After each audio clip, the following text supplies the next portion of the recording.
What's going on, guys? Welcome back to my channel. Today I'm going to show you how to smoke brisket burnt ends.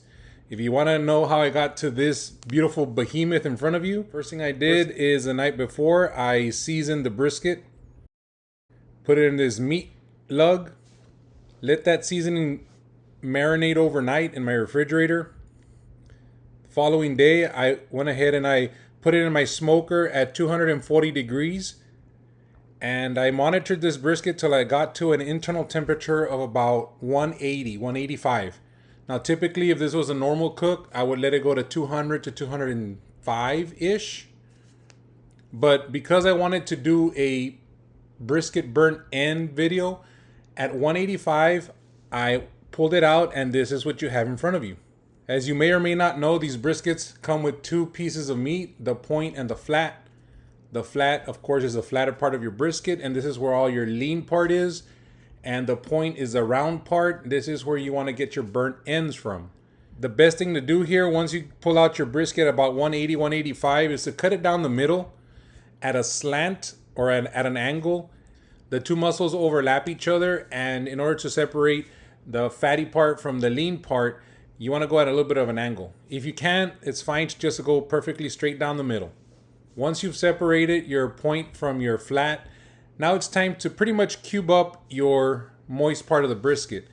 For this part, you just want to cut them in decent sized cubes, roughly about 3/4 of an inch to about an inch in width and in depth. Depending on the size of your point, you might have a lot of meat that you need to do here. Now, you do see here that I am separating a little bit of the point. That is for something later on. The way I prepare it, I add barbecue sauce and some other stuff to it. One of my daughters doesn't like barbecue sauce on her brisket, so I'm putting that off to the side for her. Once you cube it up, you do want to create a marinade. I usually like to use barbecue sauce with pineapple juice, a 1-to-1 ratio. Make enough to where it'll cover the bottom of your pan that you're going to be putting these burnt ends in. Once you have that sauce or that marinade, put it off to the side. And we're going to hit our burnt ends with a little bit of your favorite rub right before we throw in everything else. So you want to season them up pretty good with your favorite rub. Throw in that marinade that you just created. Add about a stick of butter. You want to cut them up. Hit it up with some brown sugar. And then give it a good mix. Once you have that, we can cover it.